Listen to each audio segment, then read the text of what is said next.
नवीन काम सुरू करण्याआधीच फेल झालो तर असा विचार मनात येतो का? तर हा विचार म्हणजेच फेल्युअर अर्थातच अपयशाची भीती. ही भीती लहानपणीपासूनच तयार होत असते.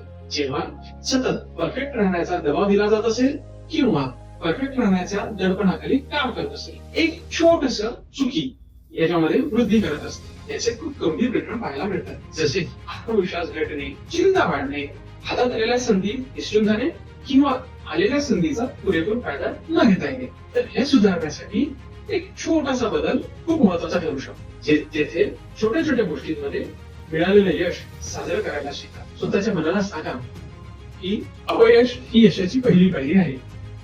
यश अपयश मिळणे अर्थातच पुढे शिकून पुढे जाणे आहे. तर ह्या भीतीने तुम्ही त्रस्त आहात का? असाल तर नियम करा.